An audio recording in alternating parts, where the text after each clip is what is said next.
everyone, Edward and I are back to read you another story. Today I've picked a story about a lion and a mouse. Now this story is by Rachel Bright and Jim Field. I do hope you enjoy it. Can you see him? Can you see the mouse on top of the lion's head? Are we ready? Sitting comfortably? Then let's begin.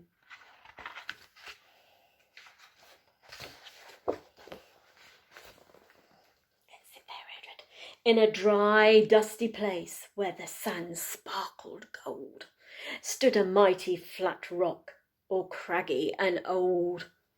And under that rock is a tiny full house, lived the littlest, quietest, meekest brown mouse. Can you see him? Poking his head out the door.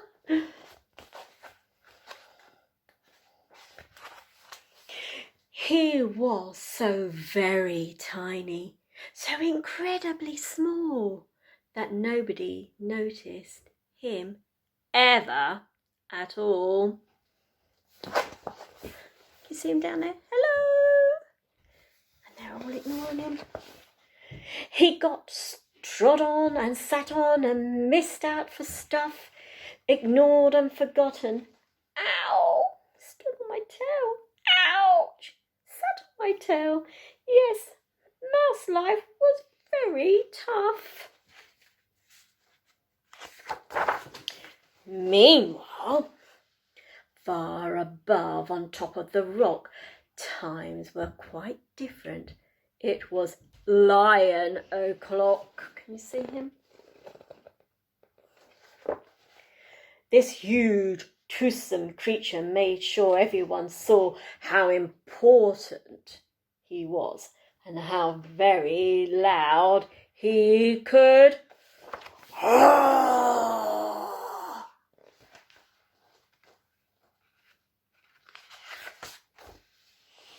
He was head of the pack. He was shouty and tough.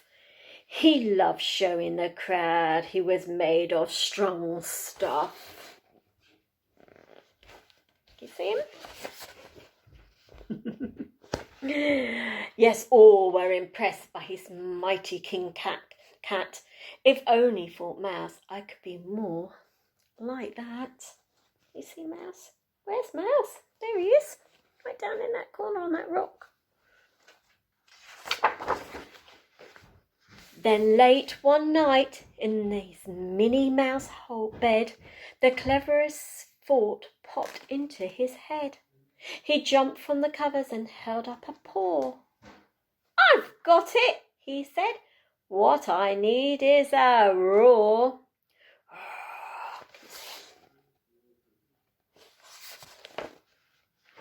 I mean, what if this mouse with the weeniest squeak was a little more grrr and a little less meek?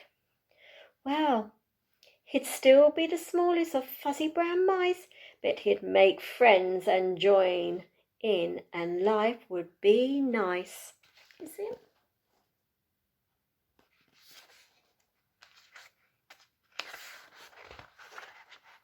So he made himself brave, and he fought like a winner. He set off for the top, hoping not to be dinner. It felt like the scariest things he could do. But if you want things to change, you have to change you. Further he climbed, the closer he got to the slumbering lion reclining on top. You see the lion off the rock? Right there. Look at Mouse. Then at last, as he stood on his tippy toes, he found himself suddenly nose to nose. Pardon me. Wake up, Mr. Lion, you've got company. Squeak, Mr. Lion, what I've come to you for is squeak. Do you think you could teach me your roar?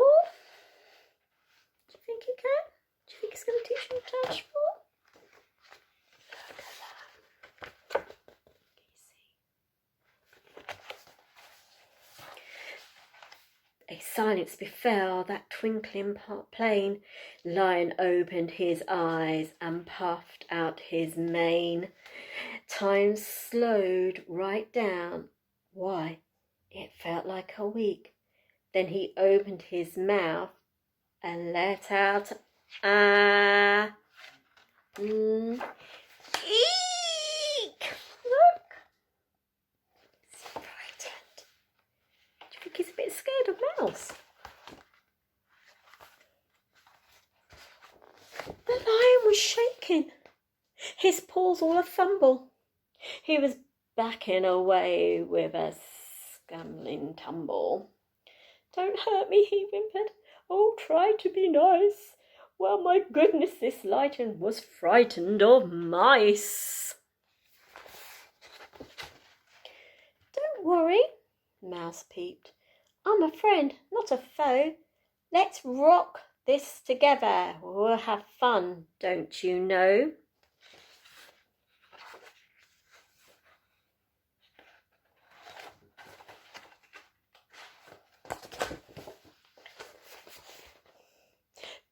That was a magical moment, for sure, when Mouse didn't feel at all small anymore. He had found his true voice and learned to speak out. And for that, you don't need to roar or to shout. And from that day and always, the two were a pair. They both liked that rock better now. That rock was to share. The mouse, while he's still little, felt big in his head. And Lion, he still roared, but with laughter instead. Ho, ho, ho, ho. Yes, that day they both learned that no matter your size, we all have a mouse and a lion inside. You see them? They're very happy now, aren't they? They're good friends. Hope you enjoyed that story. Bye-bye for now. See you again.